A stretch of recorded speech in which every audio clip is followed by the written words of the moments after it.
하나님의 말씀 보겠습니다. 신약 성경 마태복음 26장입니다. 마태복음 26장 31절에서 35절에 있는 말씀입니다.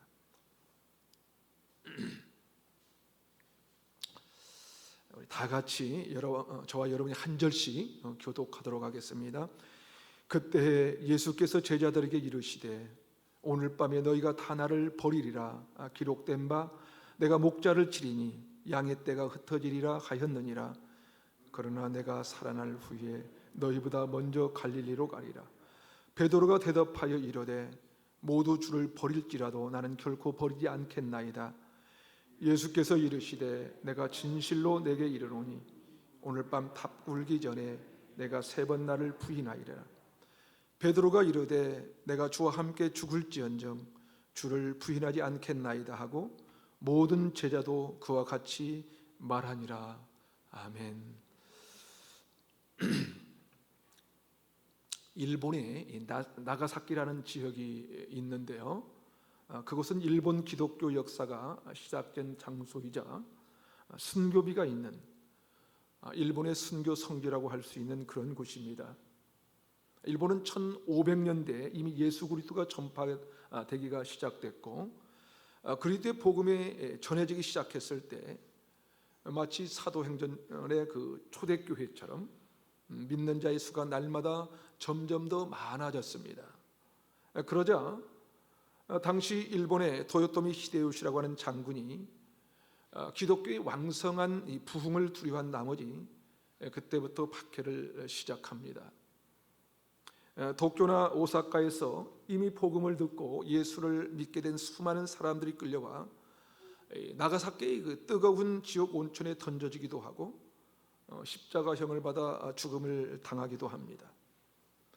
그래서 그곳은 26명의 순교자의 상이 새겨져 있고, 그곳에 가면 순교자들의 박물관이 있는데요, 그 박물관 안에는 이 순교에 연결된 많은 것들과 또 그리스도의 복음이 전파되는 것과 관련된 자료들이 많이 담겨져 있다고 합니다.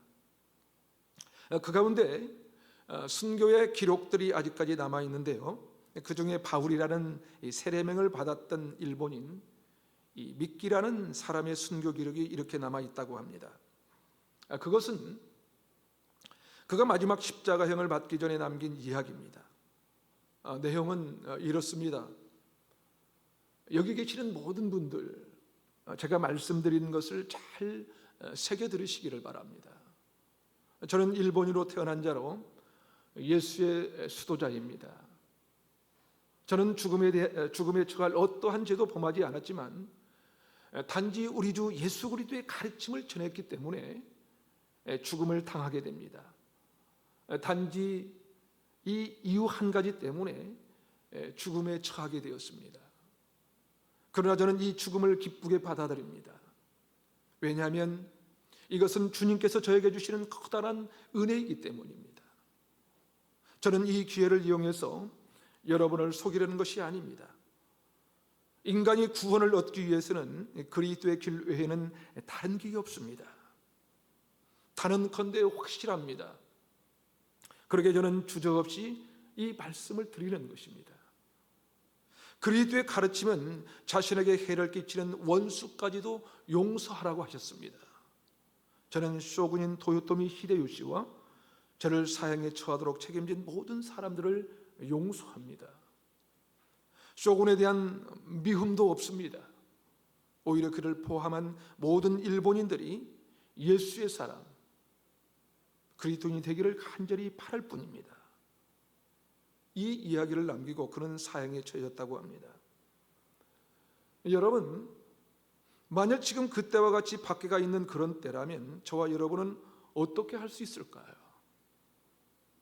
다시 말해서 만약 십자가의 죽음을 눈앞에 두고 있는 예수 그리스도를 믿냐고 묻는다면 여러분 어떻게 대답하시겠습니까?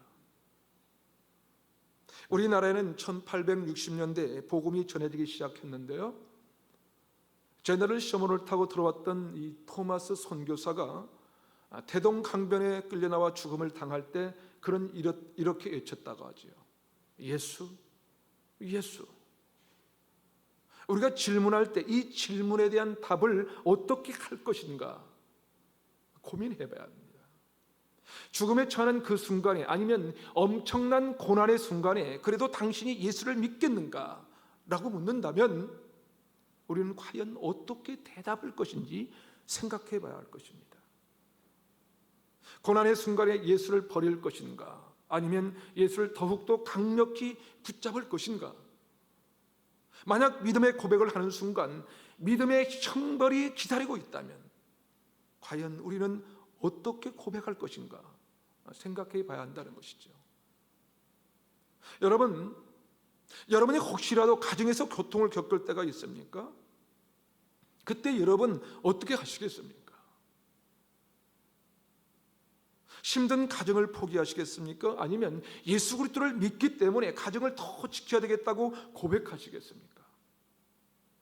여러분이 혹 직장 생활이 너무 힘들어서 어려운 순간을 맞을 때마다 에이 이제 그만둬야지 생각하십니까? 아니면 내가 예수 믿는 사람으로서 이 고난을 뚫고 나가서 그들에게 그리스도의 빛을 드러내야겠다고 생각하십니까?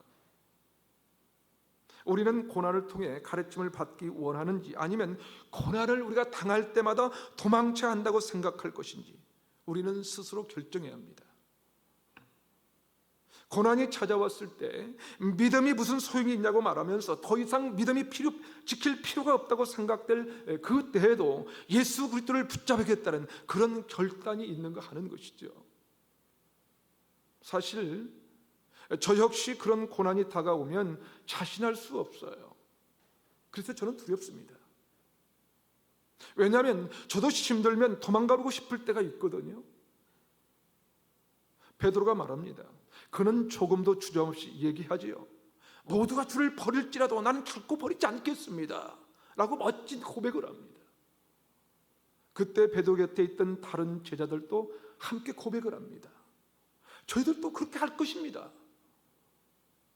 그러나 죽음의 순간이 찾아오자 눈앞에 십자가가 어른거리기 시작하자 그는 가장 먼저 주님을 배반해버리고 맙니다. 여러분, 우리가 그럴 수 있지 않을까요? 고난으로부터 도망가서 베드로처럼 부인하는 배신자가 되기 쉽지 않겠습니까, 여러분? 오늘 성경은 이 이야기를 들려주면서 그런 이 고난의 순간에 우리가 어떻게 예수를 붙잡을 수 있는가는 것인지 말씀합니다. 그렇다면 이 고난의 극심한 상황 속에서도 우리가 어떻게 예수 그리스도를 붙잡을 수 있는 것일까요? 어떻게? 첫 번째로 믿음의 확신이 있어야 됩니다. 믿음의 확신. 오늘 본문 마태복음 26장 32절을 보십시오. 우리 다 같이 한번 읽어보도록 하겠습니다. 시작. 그러나 내가 살아난 후에 너희보다 먼저 갈릴리로 가리라. 무슨 얘기일까요? 십자가의 죽음을 목전에 두고 있는 예수님께서 하신 말씀인데요, 예수님을 붙잡기에 우리에게 필요한 한 가지 교훈이 이것이에요. 나는 고난에도 불구하고 반드시 살아날 것이다 라고 하는 이 믿음의 확신이 있어야 된다는 거예요. 베드로가 언제 예수님을 부인하는가 하면요, 주님이 십자가로 끌려갈 때 그것을 보는 순간 배반합니다. 다시 말해서 주님이 십자가에 못 박혀 죽으면 나한테 죽음의 대상이 될 테니까 라고 생각이 드니까 베드로도 예수님을 부인하는 것입니다.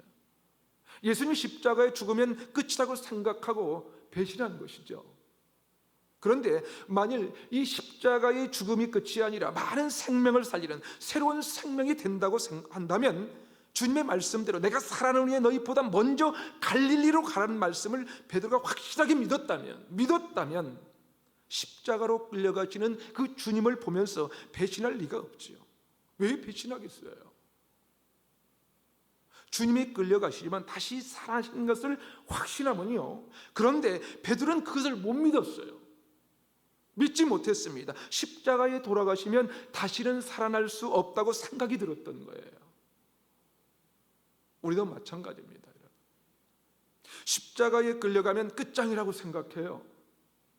가정에서도 그렇습니다. 이거 해결 안 되면 우리 가정 끝인데, 이 문제 해결 안 해주면 나 도저히 이 회사에서 같이 할 수 없는데 라고 생각합니다. 아닙니다. 주님은 분명히 미리 약속하셨습니다. 내가 먼저 살아날 거야. 내가 먼저 살아날 거야. 그리고 너희들보다 먼저 갈릴리에 가 있을 거야. 사랑하는 여러분, 믿음은 이런 것입니다. 주님은 반드시 살아날 거야. 살아날 거야. 살아나신 주님께서 우리를 반드시 다시 살리실 거야. 고난을 받으시지만 그 고난을 이기시고 우리에게 생명을 주실 거야. 내가 지금 이 고난을 당하지만 주님께서 오시면 이 고난에서 능히 벗어날 거야. 이 믿음의 확신이 있으면요, 주님이 끌려가도 부인하지 않아요. 그런데 이 믿음이 사라지니까 주님이 다시 살아날 것 같지 않는 거예요. 다시 살아나셔서 생명의 주로 오실 것 같지 않으니까 배반하는 거예요. 그러나 만일 주님이 다시 살아나실 것이라고 말씀하신 것을 확실히 믿었다면 베드로는 결코 배반하지 않았을 것입니다. 사랑하는 여러분, 십자가는 끝이 아닙니다. 여러분, 십자가는 끝이 아니에요. 십자가의 고난은 여러분 죽음이 아닙니다. 도리어 십자가는 새 생명입니다. 십자가의 길은 영광의 길이에요. 더 많은 생명의 이 길입니다. 이게 십자가예요. 그것을 믿는다면 고난 때문에 두려워지지 않을 수 있는 것입니다. 어려움 때문에 가정을 포기하고 싶은 마음을 이겨낼 수 있는 것입니다. 죽음 같은 아픔도 이겨낼 수 있을 것입니다. 왜입니까? 주님께서 말씀하셨거든요. 주님께서 내가 다시 살아나리라, 내가 다시 살아나리라 약속하신 그 말씀이 진리라는 것을 확신하기 때문이죠. 그러기에 믿음 안에 굳게 설 수 있는 것입니다. 결국 우리 삶에 필요한 것은 믿음의 확신입니다. 믿음의 확신. 믿음이 연약하면 어려운 순간을 경험할 때마다 그 어려움이 우리를 삼켜버립니다. 그러나 믿음의 견고하게 우리가 서 있으면 그 고난이 우리를 죽일 수 있다는 것을 없다는 것을 우리가 고백할 수 있는 거예요. 왜냐하면 주께서 그렇게 말씀하셨기 때문입니다. 내가 살아난 후에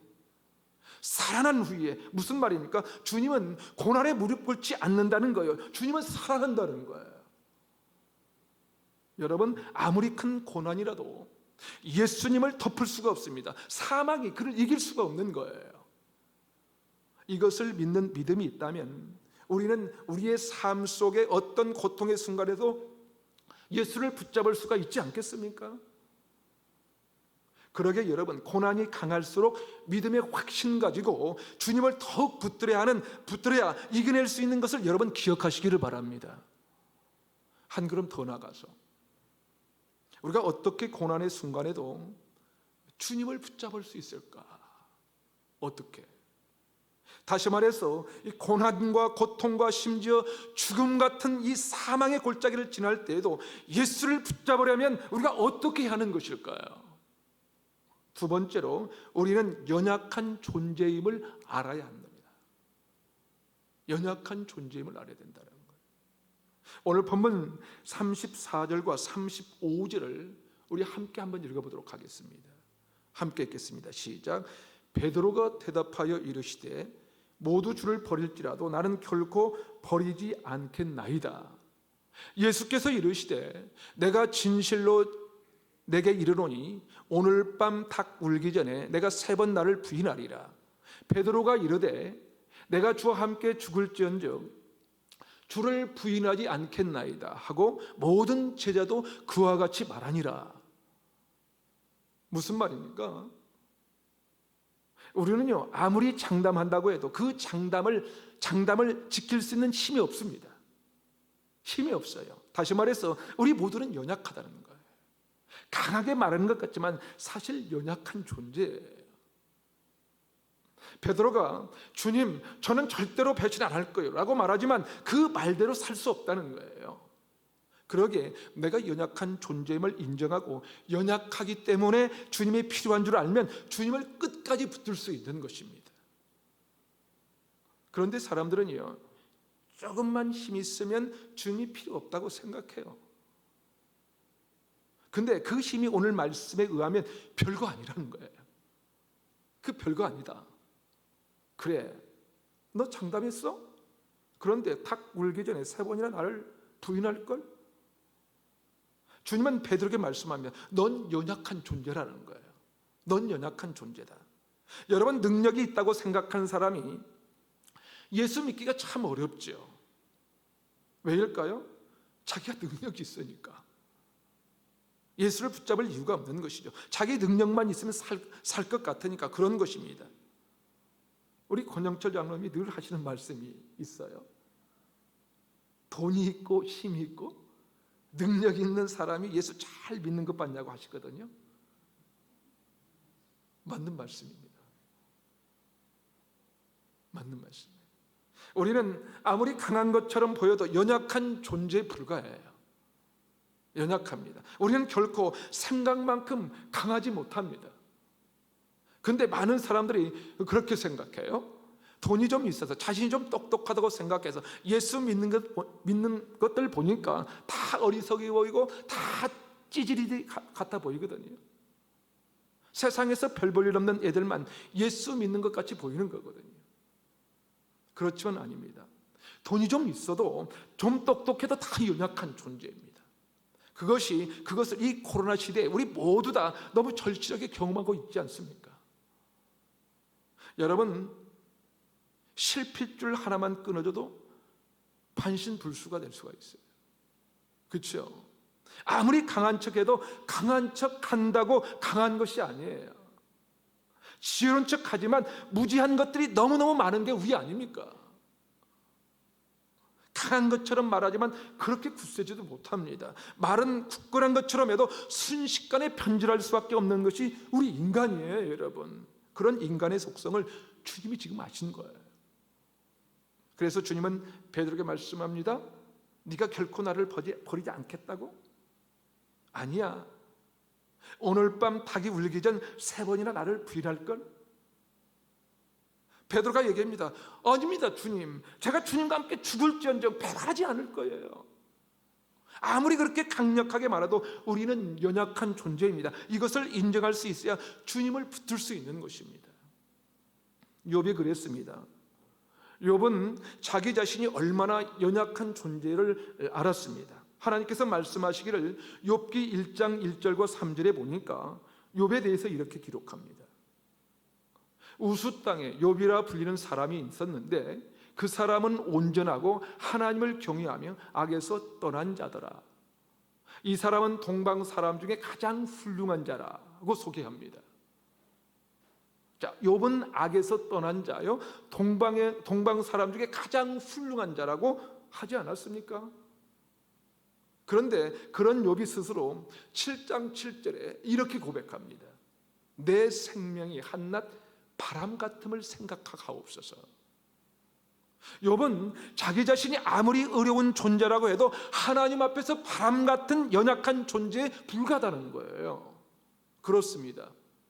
우리는 욥과 같이 연약한 줄 알면 의지할 곳을 찾는 거예요. 사도 바울도 자신에 대해서 뭐라고 고백을 하는지 아십니까? 로마서 7장 22절부터 24절에 보면 사도 바울은 그렇게 고백을 합니다. 내 속사람은 하나님의 법을 즐거워하되 내 지체 속에서 한 다른 법이 내 마음의 법과 싸워 내 지체 속에 있는 죄의 법으로 나를 사로잡는 것을 보는도다. 오호라, 나는 곤고한 사람이로다. 이 사망의 몸에서 누가 나를 건져내랴. 무슨 말입니까? 내가 내 마음으로 하나님의 법을 간절히 사모한다는 거예요. 간절히 사모하지만 죄의 법이 나를 사로잡는 것을 보게 된다는 거예요. 그래서 내 자신이 얼마나 곤고한지 모르겠습니다. 누가 나를 이 사망의 법에서 건져낼 줄 자가 없느냐고 고백하고 있는 거예요. 여러분, 사도 바울은요, 바리새인 중에 바리새인은 모든 훈련을 다 받은 사람이에요. 다 받았습니다. 그런 사도 바울도 자기 안에 하나님을 사모하는 이 마음이 뜨겁지만 이 죄의 법이 자기를 사로잡아 견딜 수 없다고 고백하는 것입니다. 자신이 그렇게 연약한 존재임을 사도 바울은 알고 있었던 거예요. 그렇습니다. 사도 바울과 같이 자신의 연약함을 고백하는 자가 예수 그리스도를 찾는 것입니다. 똑똑한 것 같지만 모르는 것이 훨씬 더 많다는 것을 알면 그 사람은 하나님을 붙잡습니다. 돈이 아무리 많아도 그 돈이 나를 건지지 못한다는 사실을 깨닫는다면 그 사람은 돈이 많아도 하나님을 붙잡습니다.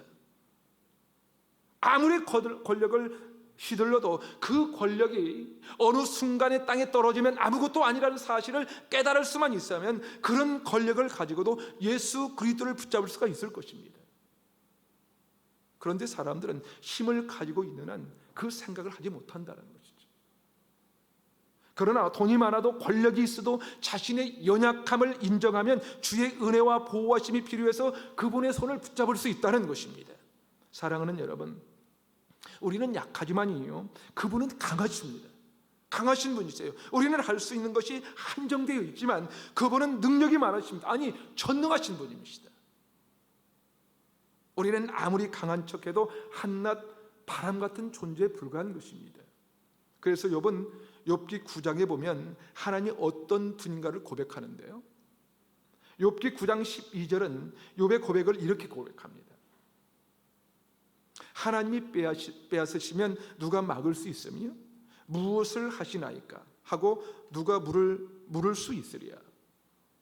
여러분, 돈을 아무리 많이 가지고 있어도요, 하나님께서 빼앗으시면 그거 아무것도 아닙니다. 건강 자신 있다고요? 하나님 빼앗으면 순식간이에요. 지혜가 있다고요? 머리를 어디 한번 부딪히면요, 기억력 상실돼요. 그러니까 그런 것들이 아무것도 아니라는 거예요.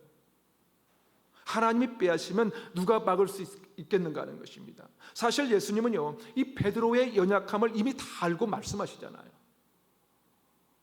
네가 나를 배반하지 않겠다고? 아마 오늘 밤 닭 울기 전에 3번이나 나를 부인할걸?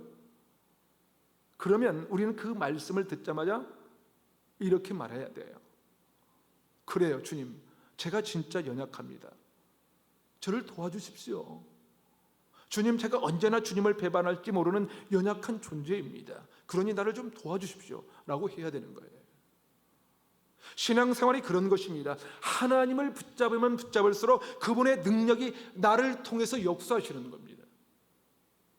우리가 연약한 존재인 것을 주님께서 알고 계시기 때문이지요. 그러기에 우리가 연약한 이 존재인 것을 우리 자신이 알아야 합니다. 그리고 우리의 약함을 아시는 주님께 도움을 요청해야 된다는 것입니다. 여러분, 자식이 여러분 마음대로 되던가요? 남편이 여러분 마음대로 되던가요? 사업이 마음대로 되던가요? 아니면 관계가 마음대로 되던가요? 돈을 많이 벌었다고 해도요, 아파서 수술하면서 쑥쑥 빠지기 시작하면요, 병원비로 다 날아가요. 병원비로. 그게 우리 인간의 약함을 나타내는 것 아닌가요? 그러기에 겸손하게 주님 앞에 나아가 연약한 나를 도와달라고 예수님을 붙잡아야 된다는 거예요. 예수님을. 여러분, 신앙은요, 나를 신뢰하는 것이 아닙니다. 내가 지금 아무리 강하고 나를 해도 나를 믿어서는 안 되는 거야. 나를 믿어서는 안 됩니다. 아니, 그 누구도 신뢰해서는 안 됩니다. 주님만 믿어야 됩니다. 주님만 붙잡아야 된다는 거예요. 주님만. 십자가를 지시는 주님을 보면서 다시 살아나실 주님을 만나야 됩니다. 오래전 복음 성가 중에 이런 찬양의 가사가 있습니다. 나는 비록 약하나 우리 주는 강하다. 그렇습니다. 우리는 약하지만 그분은 강합니다. 그러게 우리의 연약함을 솔직히 고백하는 것, 그것은 하나님의 능력, 십자가의 생명을 누릴 수 있는 기회입니다. 욥은 이런 고백을 합니다. 욥기 12장 14절과 15절입니다. 그가 허르신즉 다시 세울 수 없고 사람을 가두신즉 놓아주지 못하느니라. 그가 물을 막으신즉 곧 마르고 물을 보내신즉 곧 땅을 뒤집나니. 계속해서 욥기 12장 23절은 이렇게 기록합니다. 민족들을 커지게도 하시고 다시 멸하기도 하시며 민족들을 널리 퍼지게도 하시고 다시 끌려가게도 하시며. 여러분, 하나님은 그런 분이십니다. 하나님 못하게 하시려고 작정하면요, 우리가 아무리 몸부림쳐 봐도 안 되고요, 하나님이 하게 하시려면 작정하면 우리와는 관계없이 다 이루어지는 거예요. 이 능력의 하나님을 붙잡을 때 우리는 십자가의 이 고난 앞에서도 예수 그리스도 그분을 배반하지 않을 수 있는 것입니다. 여러분, 미켈란젤로라는 화가를 잘 아시죠? 그가 그린 그림 중에 하나가 로마의 시스타나 성당 천정벽화입니다. 지난 수요일에 에덴 동산 설교할 때 제가 잠깐 언급했었는데요. 미켈란젤로가 그린 시스타나 성당의 천장화는 500평방미터의 천장 전체를 아우르면서 이 300명의 그 인물들을 포함해 그렸고요. 천장 한가운데는 이 창세기에 나오는 그 9개의 이야기로 구성되어 있습니다. 그 중에 가장 유명한 그림은 이 아담의 창조, 에덴 동산의 아담과 하와, 노아의 홍수, 또 예언자 에레미야 등이 가장 유명합니다. 근데 그 그림 안에 미켈란젤로의 자화상이 들어 있습니다. 그림 한번 띄워주실래요? 자화상. 자, 그림 중에 세상을 심판하시는 그 하나님을 그린 부분에서 그 발쪽에 보면 저 있죠. 한 사람이 뭘 들고 있는 모습이 보입니다. 그렇죠? 이렇게 쭉 돼 있어요. 발 밑에. 그렇죠? 뭘 들고 있냐면요, 인간의 가죽을 들고 있습니다. 인간의 가죽. 몸의 뼈와 근육이 다 빠진 껍데기. 그러니까 몸이 축 늘어진 거죠. 보십시오. 그런데 거기에 얼굴을 그려놨어요. 그 얼굴이 바로 미켈란젤로의 자화상입니다. 자세히 보면 참 끔찍하게 보여요. 더욱이 다른 그림들은 몸을 다 갖췄습니다. 몸을 갖추고 있고 우람한 근육도 있어요. 근육도 있는데 이 사람은 껍데기밖에 없는 그것이 얼굴이에요. 일거리짓한 얼굴. 그런데 미켈란젤로는 자화상을 왜 그렇게 그렸을까요? 많은 사람들이 말합니다. 미켈란젤로는 자기가 아무리 유명한 화가인 하지만 자신을 자세히 들여다보면 그렇게 초라하고 비참한 존재일 수 있을까 싶을 정도의 사람이라는 것을 스스로 알았다는 것입니다. 더욱이 하나님은 우리의 껍데기를 보시는 분이 아니라 우리의 중심을 보시는데, 우리의 내면을 들여다보면 나는 진짜 하나님 앞에 설 수 없는 죄인이라는 사실을 알았기에 안에는 아무것도 없고 껍데기밖에 없는 일그러진 그 모습을 자신의 자상이라고 그려놓은 것이죠. 미켈란젤로는 자신이 연약한 존재라는 사실을 알았어요. 연약하니까 누구를 붙잡을까요? 누구를? 하나님을 붙잡을 수밖에 없습니다. 그래서 그는 위대한 화가로 칭함을 받게 되는 것이죠. 여러분, 연약한 것이 부끄러울 수 없습니다. 부끄러움이 될 수 없어요. 연약함 때문에 자신감을 상실할 필요가 없는 것입니다. 연약할지라도 내가 해야 할 것을 하기만 하면 되는 것입니다. 그런데 우리는 어떻습니까? 조금만 힘이 있으면 헛된 자랑에 빠집니다. 교만해집니다. 그래서 하나님을 붙잡을 생각을 하지 않아요. 그러나 여러분, 어떠한 상황에서도 자신의 연약함을 알면 하나님이 필요하다고 깨닫게 될 것입니다. 그러기에 부족할지라도 두려워할 것 없습니다. 두려워서는 안 됩니다. 연약할 때도 근심할 필요가 없어요. 근심을. 모자랄 때도, 고통이 찾아올 때도 전혀 근심할 필요가 없습니다. 왜냐하면 강하신 그분이 물을 막으시면 곧 마르게 하시고 다시 물줄기를 열어주시면 땅이 뒤집힐 만큼 엄청난 일이 벌어지는 그 능력을 하나님은 가지셨기 때문입니다. 그래서 우리가 그분을 붙들고 사는 거예요. 혹 가정에서 힘든 일이 있나요? 여러분, 괜찮아요. 우리 청년들 참 어려운 시대를 살아가고 있어서 참 많이 힘들죠. 여러분, 오늘의 이 말씀을 기억하시기 바랍니다. 내가 살아난 후에 너희보다 먼저 갈릴리로 가리라. 우리가 이 말씀을 붙잡아야 합니다. 예수님의 십자가요, 죽음 같은 고통이었지만 아니에요. 생명이 거기에서 꽃피거든요. 거기에서 꽃이 피어요. 그러기에 십자가는 생명입니다. 생명.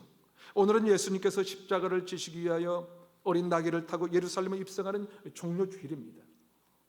그리고 이번 한 주간은 고난 주간을 보내게 되는데요, 우리를 위해 십자가 지신 주님을 더욱 견고하게 여러분 붙드시기 바랍니다. 그분은 모든 것을 바꿀 수 있는 능력이 있거든요. 우리가 찬송을 부르는 것처럼 우리의 죄를 시기하는 능력이 그분께 있거든요. 아무리 거는 구름이 있다 할지라도 그것을 바꿀 수 있는 분이 바로 예수 그리스도거든요. 그러기에 우리가 그 주님을 붙잡는 것입니다. 여러분, 신앙은 말로 증명하는 것이 아닙니다. 베드로나 다른 제자들처럼 말로 믿음을 표현하는 것이 아니에요. 오히려 주님을 붙잡고 한 걸음 한 걸음 올라가는 그 발걸음으로 우리의 믿음을 증명하고 설명하는 것입니다. 그렇게 되면 십자가가 생명의 길이요, 영광의 길이요, 능력의 길이 되는 것을 알게 되는 것이지요. 우리가 연약할 때, 우리 자녀들이 연약할 때 하나님의 손을 붙잡으십시오.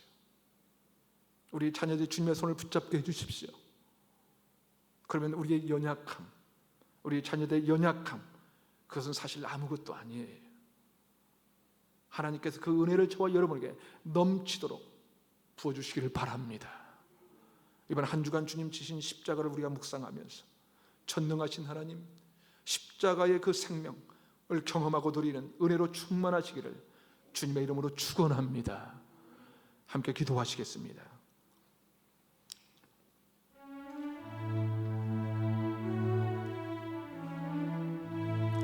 시간 잠시 기도하시려고 원하는데요, 이렇게 기도했으면 좋겠습니다.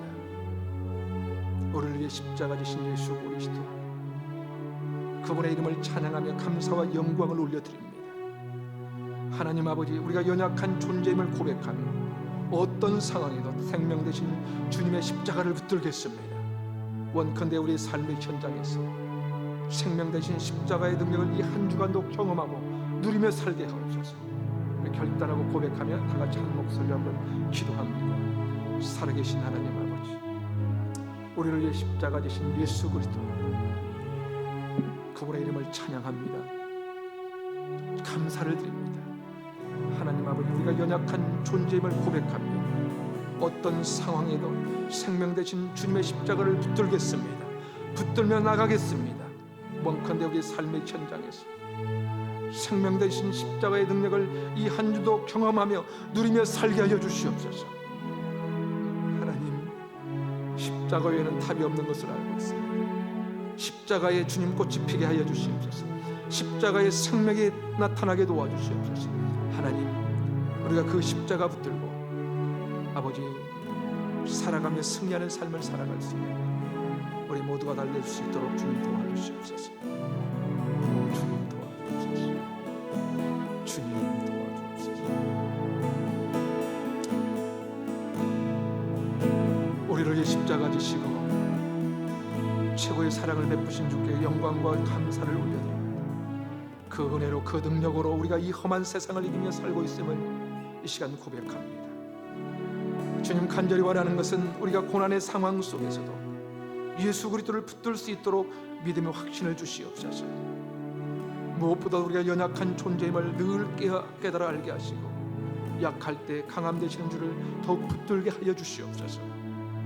십자가의 생명, 십자가의 능력을 이 한 주간도 경험하고 누리는 삶을 살도록 우리를 붙드시고 인도하시며 역사해 주시옵소서. 우리의 생명 되신 예수님의 이름으로 기도하옵나이다. 아멘.